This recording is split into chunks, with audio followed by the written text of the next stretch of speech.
Several senior MPs have told the Daily Express that the warning was issued by senior Swiss sources.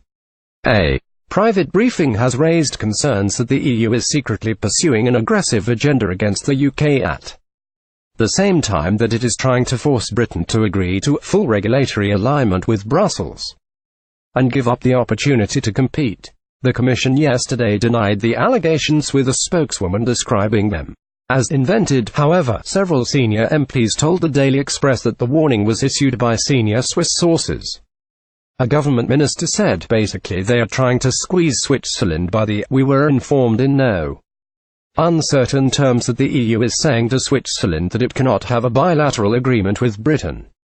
It has to choose between Britain and the EU. As things stand, obviously, it will choose the EU. Another MP who received the same warning said, "Obviously it is deeply concerning and this has serious implications for financial services." Brexiteers have reacted with fury to the briefing and warned that it puts the Brexit negotiations in question. Tory MP Peter Bone said, "If this is true, it is absolutely appalling and flies in the face of the EU's claims that it is not trying to punish Britain for Brexit." European Commission President Jean-Claude Juncker: "The European Commission needs to come clean about what it is up to. Under Article 50 the EU should be negotiating in good faith, but this sort of behavior suggests that it is not. There isn't any way we could do a deal if the EU is going to act in this way.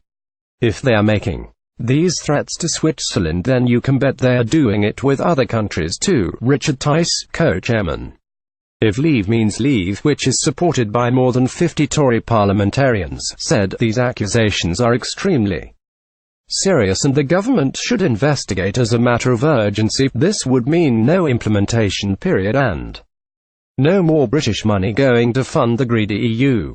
Richard Tice: "If the EU is pursuing a punishment agenda and is not serious about negotiating a trade deal with Britain, then there is absolutely no reason to continue trade talks. Britain should instead revert to the alternative deal based on World Trade Organization rules, which is absolutely fine for the UK. This would mean no implementation period and no more British money going to fund the greedy EU." The warning came amid continued concern over Theresa May's agreement to regulatory alignment and a £39 billion divorce bill. Briefings given by chief negotiator Michel Barnier have sparked fears the EU is trying to stop Britain competing against it in the global marketplace, and there has been alarm over recent comments by Chancellor Philip Hammond that Britain will seek to continue with a European structure of tax and benefits after Brexit rather than become more competitive.